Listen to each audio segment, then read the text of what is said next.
like to thank everybody for spending some time to participate and listen. Your input has been super helpful, and obviously we're here to try and answer some of the questions that you have.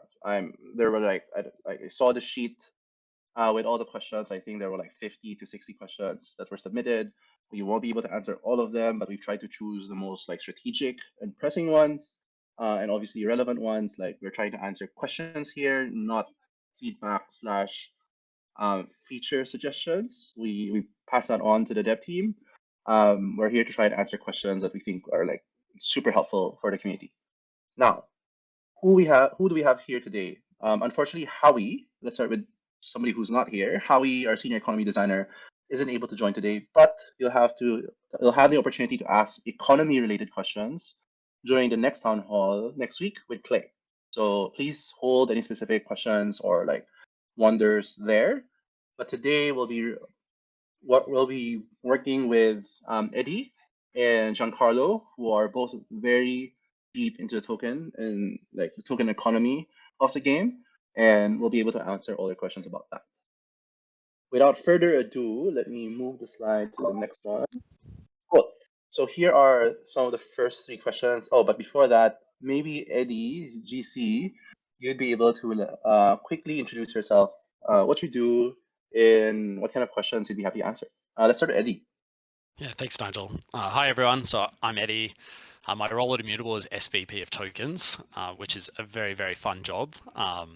Basically, I look at how we grow our products with tokens. I decide the allocation of tokens between kind of different channels and initiatives, and am responsible for like the growth that those tokens drive, as well as like partnering closely with Giancarlo on some of the market type of initiatives as well.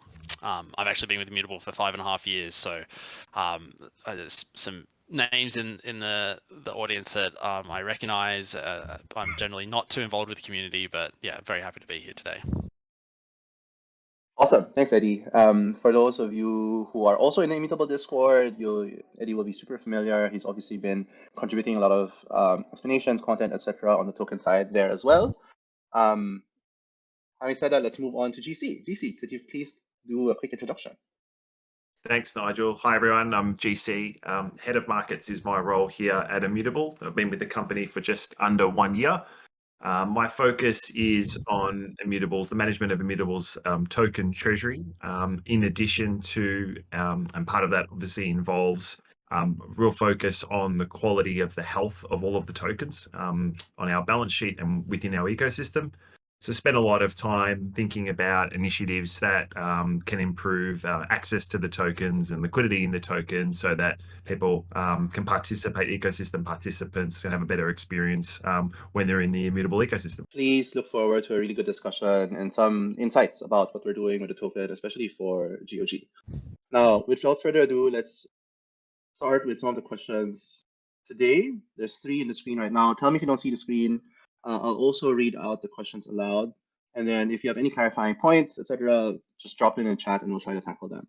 So first question, when is the next GOG event for leaderboards, or is there anything other than the leaderboard event? Nice. I think, Eddie, yeah. I'll take this one. And I definitely want to reiterate what you said earlier, Nigel, that without Howie here, we're definitely missing the like in-game economy expert who like works on many of these things. I think Giancarlo and I kind of tackle these much more from like a market's overall token health perspective. But luckily, because we had the questions in advance, I have some written notes from Howie that I can speak to, and will certainly do my best answering some of these pieces. So in terms of like the GOG leaderboards, really we're experimenting here with different leaderboard designs. The goal obviously with leaderboards is to create a program that's going to help grow the game and make it super successful, right? And if the game is successful, then the token will also be successful and valuable. And so we're trying to balance between, a number of different things, the adoption, Web3 adoption, having meaningful rewards for players, economic sustainability, whilst minimizing value extraction. And so we have some plans for various special leaderboards that will cater to different playstyles and personas. So you can expect continued leaderboards and rewards, but we're really going to look at changing the level of rewards based on player adoption and ecosystem health. Awesome. Thanks for that, Eddie. GC, just jump anytime you want if you want to add anything. But if not, and if there aren't any related questions there, I'll move on to the next question, which is when is play to earn? When is the play to earn? Or will you guys just stick to the guild crafting or sale narrative? Eddie, I think you would be best to answer this as well. Yeah, so Guild of Guardians from the very beginning has been positioned as a play-to-own game. And that's consistent with Immutable's overall mission of bringing digital ownership to the globe. I think a fundamental distinction between this and play-to-earn models is that we seek for our players to value and utilize their assets, right, as opposed to immediately selling. So what we really want to see is players holding and getting value from the assets that they earn. So this also means that our game is not designed to allow time-based value extraction, e.g. like just perform a number of actions to receive some rewards and dollars. Players should meaningfully participate in our game and are then rewarded with ownership, whether that's ownership of the items or ownership in the game itself through the token. In the current iteration, this means competition in leaderboards. In the midterm, it means, for example, participating in guilds and social activities. Yeah, awesome. So basically it means when people play the game, they are rewarded with tokens and then with the incentive to hold it long term. Is that correct? That's right. And I think like the expectation is not to make money from playing the game, right? The reason people should be playing is to have fun. Yeah. If the goal, like, we want to avoid people who are here to just grind out and take money out of the system, because that's going to take value away from everyone else. Moving on to the next question. I think this is super related to all the other questions in the chat as well. What are our plans for the GOG token? And before I pass the mic on to answer that, I think it's important for people to remember that Immutable, like the dev, is not the issuer of this token. We try to put this as part of the game as much as possible, but the foundation is the one that really is the final issuer and like decision maker for this token. And I think that's important to remember all the time. With that in mind, for this question, GC, are you able to chime in your expertise? Yeah, absolutely. Thanks, Nigel. I think that was a really good framing of the question here. So just to reiterate on that, and unfortunately, we can't comment or speculate on the price of the GOG token as much as we might want to. We do, however, see the token's use in relation to the game. The accessibility of the token and the distribution of the token is really important factors in the success of the Guild of Guardians game. So really focused on token health and quality of access for our ecosystem participants. The focus over the coming months is really going to be to continue to build the utility of GOG as described in the white paper. And this includes things like building out the swapping and staking mechanisms, and also improving communications with the community on how the token is used and future plans for the token use. So once the token is incredibly useful to players, we see high retention and holding rates in the data. The plan then is to scale incentives and really use GOG to massively grow Guild of Guardians and really turbocharge the ecosystem. Yeah, awesome. That's super exciting. GC, are you able to comment a little bit more on like the first question that's a bit related to this? Are we able to comment on the availability of the token with other exchanges and if that's coming? So centralized exchange integrations. That's right. Yeah, for sure. Look, we're always, as I said in response to the previous question, we're constantly monitoring and looking for ways to improve GOG token health. That's kind of the key, guiding principle, to focus on health, and so that includes accessibility and liquidity, and it covers both on-chain and off-chain accessibility and liquidity for ecosystem participants. In relation to exchanges, we continue to assess listing opportunities across many relevant exchanges, and that spans multiple jurisdictions. So where local markets, for example, might make sense. And this includes all of the major exchanges you'd be familiar with, the exchanges we're currently listed on. So that's OKX, Gate, plus a couple of others. And then more local exchanges, as I said earlier, the ones that make sense where we're seeing really good uptake from gamers. So each of the exchanges, I think it's really important to point out, because this is like a common misconception, but each of these exchanges tends to have its own very specific listing criteria and listing schedules. And ultimately, the decision to list any given token for trading resides with the exchange itself. It's not something that the token issuer or Immutable can really influence that much. That being said, it's our hope that as the GOG economy and the ecosystem continue to grow, other larger exchange platforms will decide to make the GOG token available to their users. And so we will see that expansion of accessibility and availability in line with our objective to continuously improve the token health. Cool. I think related to that, I'm sure everybody's super excited for the token to be listed more. But as you mentioned, it's really not in the control of both either Immutable or the issuer. In your opinion, what is what is like a lot of people here are obviously playing the game, Guild of Guardians, and enjoying it every day. Is there anything the community can do to help out with this whole initiative, like telling their friends to play, playing more, asking their local exchange to inquire, like anything? Like, what do you think the community should be doing to help the ecosystem overall? Look, I think all of those things are relevant and helpful. The exchanges themselves, we understand that they have teams, and their listing teams are constantly monitoring socials for signs of traction in the game. So they'll look for things like on-chain traction. They'll look at things like activity in Discord, and Twitter, and things like that. So, to the extent that community members are kind of present in those different forums, absolutely, that's definitely one way to help. And the other way is like just bringing to our attention when we do have like blockers, like geographical blockers, for example. The community was able to raise access issues in certain jurisdictions via Discord, and we're able to sort of take action to try and unblock some of those. So vocalizing concerns, if you can't access the token in a certain jurisdiction or there are certain blockers to participation, raising that at the exchange level and also kind of with the immutable team is always helpful. Awesome. If you heard that, Mike, if you want GOG to be in more exchanges, share with your friends, follow us on Twitter, and obviously, if you know of a lot of people playing GOG and it's not in that local exchange yet, shout out, and we'll try to help as much as we can. With that in mind, we'll move on to the next question. Cool. Okay, the next question: why are there so many currencies and stores? Can you simplify the build and utility of GOG into the game? GC, I'll hand this over to you as well. Yeah, for sure. So I think with this one, kind of similar to the response to the previous question, but we're continuing to progress discussions with the major mobile platforms regarding the ways that this in-game purchasing experience can be optimized. We understand that it's not perfect, and this is a very new area for the app stores and the mobile platforms themselves. So we're trying to work with them in a really proactive fashion there. So GOG is currently utilized to purchase Ascension seals, and we're continuing to explore more ways for the GOG token to be increasingly incorporated in game, and that'll be like in constant ongoing consultation with these existing platforms. So it is very top of mind for us. There's an active dialogue, and the focus really, again, in line with our kind of broader objective of improving token health, is to ensure that we have the best accessibility for ecosystem participants possible. But again, like just going back to the previous comment, certainly to the extent that community members think that there are gaps, we'd love to take feedback on that to make sure that it's on our radar and that we're having the most relevant conversations possible.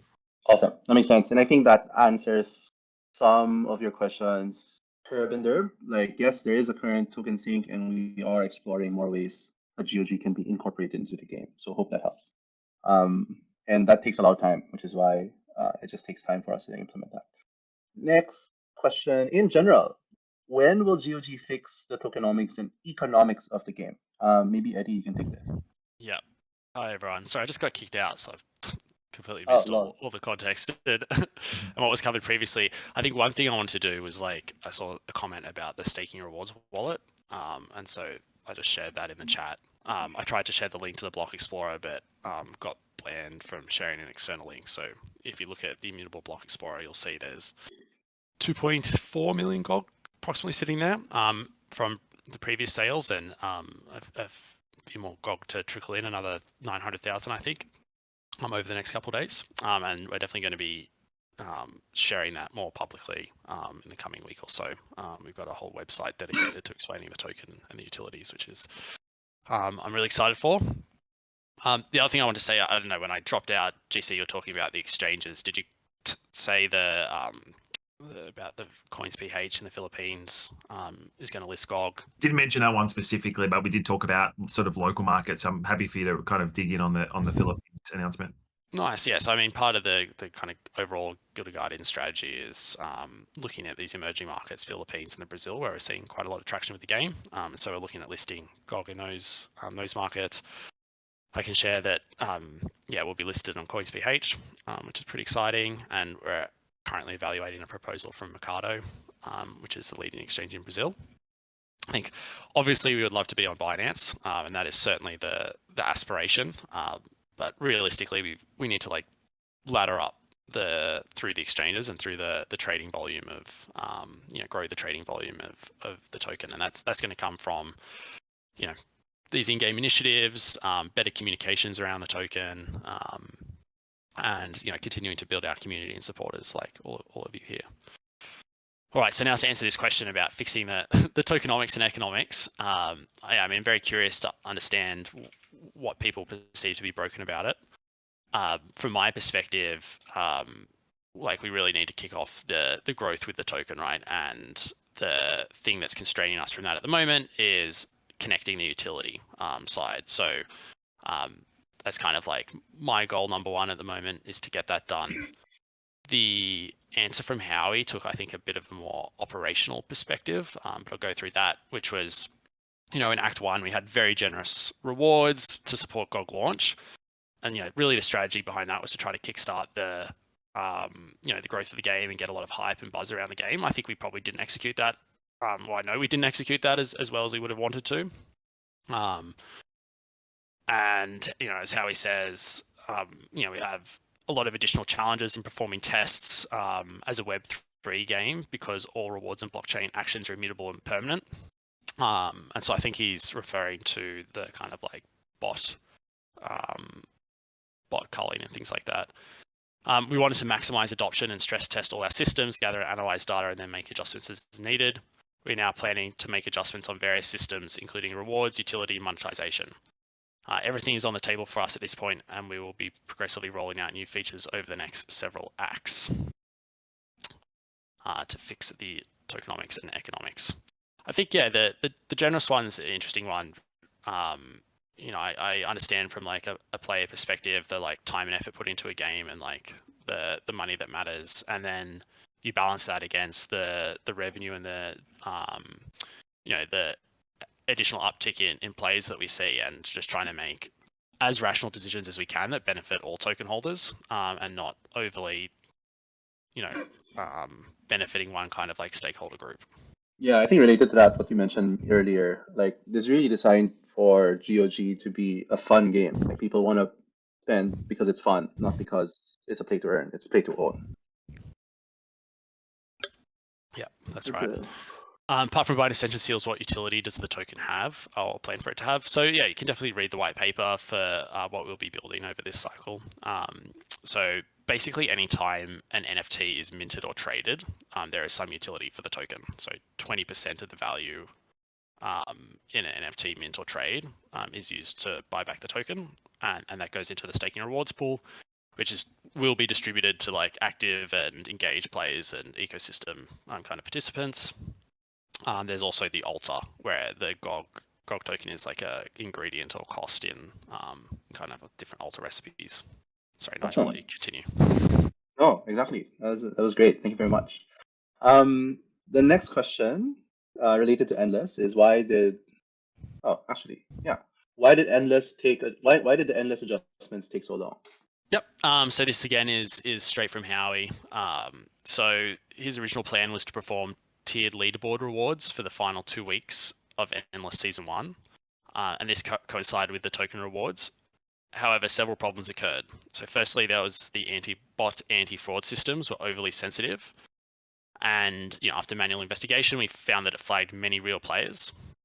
Second, there was various critical game-breaking bugs in leaderboards that needed manual verification and adjustments. And third, the first 2 weeks of global leaderboard rewards put an expectation that this system would continue, even though we had previously stated that leaderboard would move to a tiered system.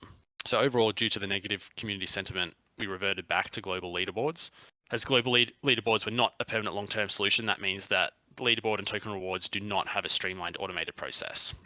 So as a result, we are moved to a monthly global leaderboard for Endless Season 2, plans in place to revert to a revised tiered system in the future, allowing further testing. Yeah, so basically leaderboards took Howie's like whole job for multiple weeks. That means he's not spending time like designing new game features and thinking about how to improve leaderboards in the design, and he's just actually just like operating the system and like getting the data on, calculating the rewards, like making sure that we're doing the anti-bot correctly and ensuring the payout to users. definitely my goal will be to like automate this system because it's not the best use of Howie's time. But to do that, we need to like finalize the design. I think the first question on pets, we won't be able to answer. We'll probably need Hobbies or Clay to answer that. So let's try to tackle that next week. As for the Binance question, that was already discussed by Eddie a while ago.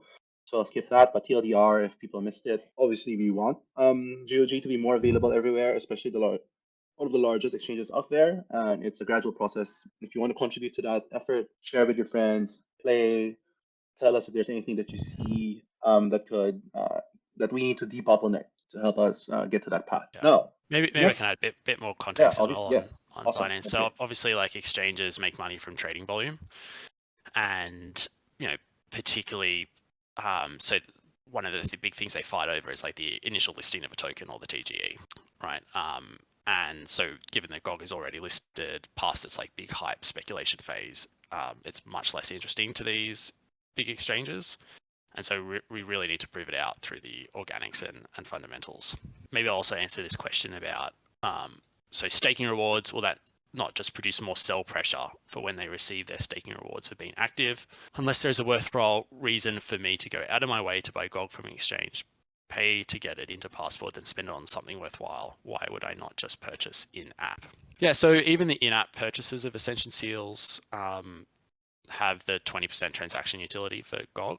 So we take 20% of the IAP revenue and use it to buy on an exchange. So there is some demand from GOG that way. I think the redistribution to stakers is an interesting mechanic. Obviously, the supply, does not disappear, right? And I think the value accrual for the token that way is like less clear than if we just had a straight burn. There's like different challenges with a burn. But the way I think about it is basically the token is moving from paper hands to diamond hands. And if you believe in the long-term future of Guild of Guardians and you're staking, then you're increasing your share of GOG. And that's kind of the thinking behind it. I might just add to that, Eddie, as well, going back to the point about the exchanges, just to kind of reiterate that we are taking a pretty thoughtful approach to this. And like people should also be aware of the fact that, exchange listings can be quite expensive, and oftentimes the exchanges themselves request very large token allocations. So like that can be quite a source of inflation for token holders. And so, kind of as we evaluate different listing opportunities, that's something that we take a very thoughtful and careful approach to. It's not just an indiscriminate, dishing out of tokens for all of these listings. And I think that's a really important thing as well to be monitoring. There's a question here about marketing plans in attracting new players. I think related to what was mentioned before regarding CoinsPH in Brazil. The team's double downing on like the key markets that's super important for GOG. You should see a lot of effort and resources there.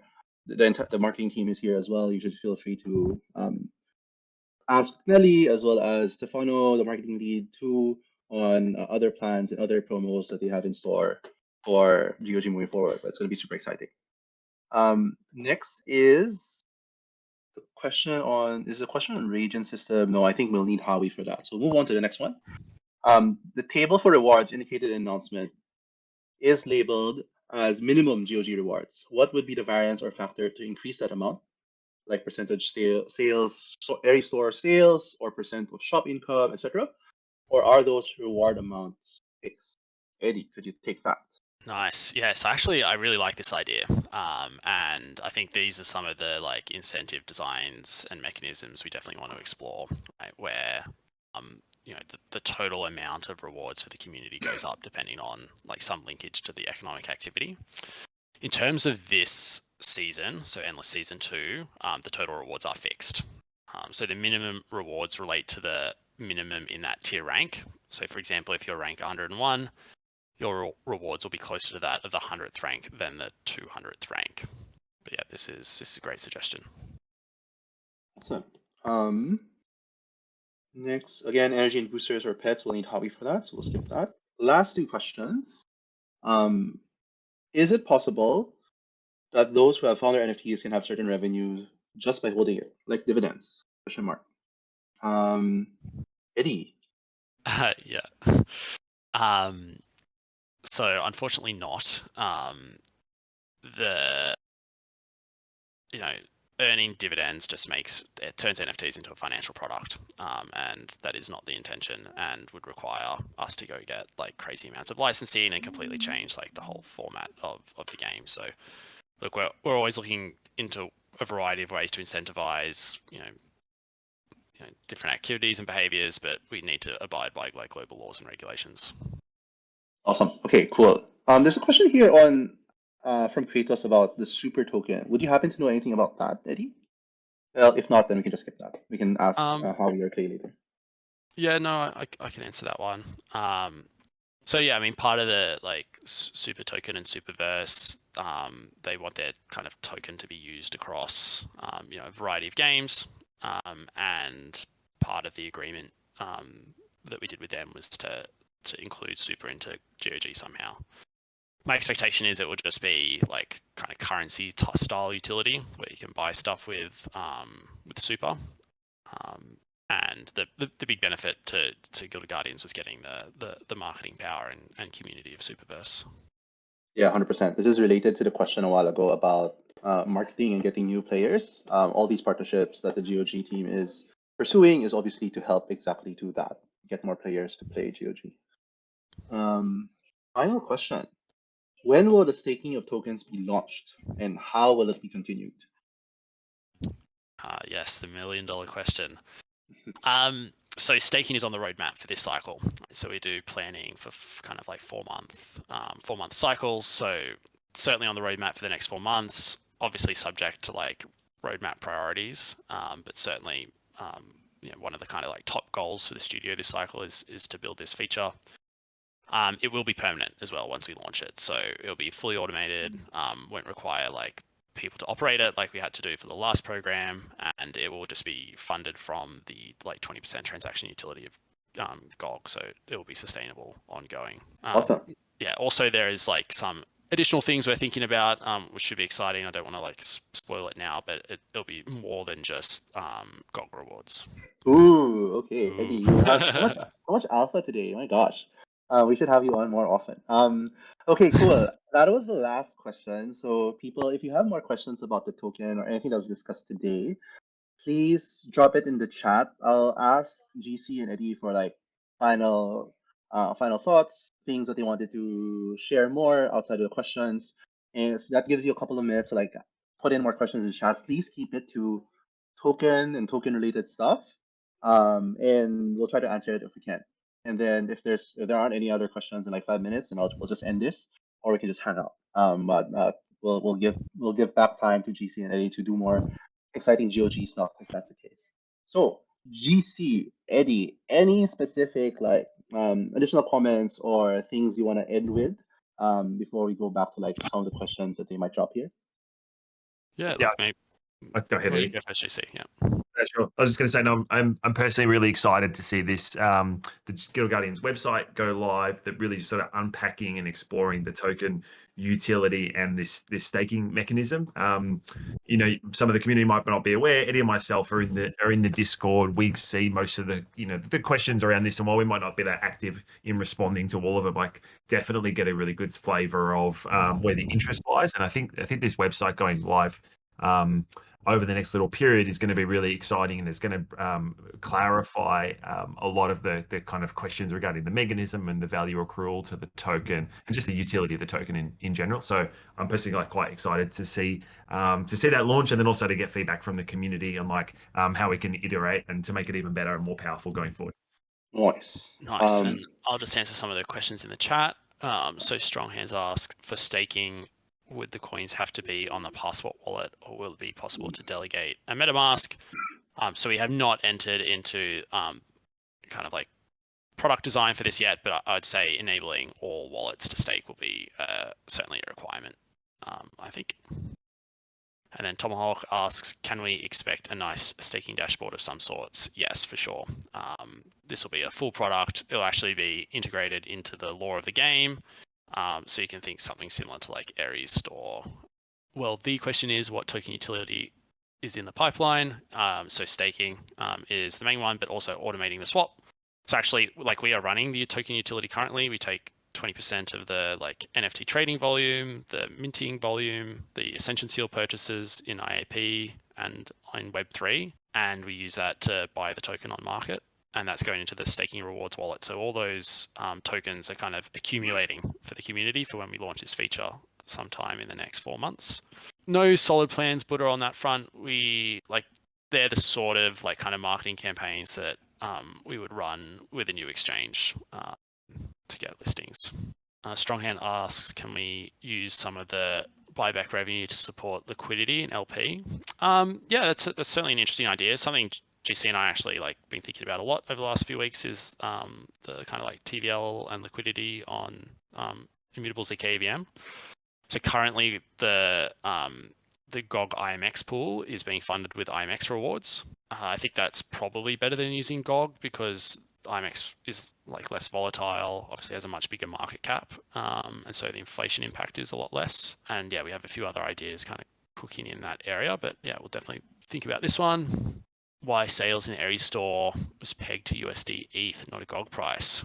I think at the end of the day, like our costs are in USD, the way that we run the business is in USD, and the way that most mainstream players would think about pricing is in USD. So that's why we use USD. I think USD pricing also creates a nice reflexivity with GOG where, you know, if GOG goes down, then it's costing more in GOG, which is taking more supply out of the market. And so not reflexivity, it's actually like a negative feedback loop. And then if, you know, GOG appreciates, then the costing GOG units goes down. And so you need to spend less GOG, which means less supply. So kind of like, yeah, stops that kind of like runaway either way. Will the token be used in recipes for Alta? Yeah, definitely. It should be one of the key ingredients. Cool. And is the player base growing? Yeah, we got to 200,030 MAU, I think, in the launch month. So and now you can check that on DApp Radar, which is super cool. So all the like players send a on-chain transaction, so we can show the kind of like growth of the game, and that's transparent to everyone. That is monthly active, so they played in the last 30 days. Nice. Yeah, well, thanks everyone so much for the questions. It's yeah, it's good to be here. Good to hear your perspectives as players of the game, and obviously like super supporters making the time to be here with us today. Yeah, the token needs more utility. I hear this one frequently. I agree on the like, yeah, obviously we haven't built the like white paper utility yet, so looking forward to doing that. I think that will provide like a lot of kind of like financial utility to the token, and then we need to start looking at gameplay utility and kind of like cosmetic utility. So how does holding the token make you more powerful in game? But that will take more than the next 4 months to do. Nice. All right. Thank you. Gems. Gems. No comment. No comment. Question mark. You need to think about that. Send me a DM and I'll ask you. I'll give you some hints. No, probably not.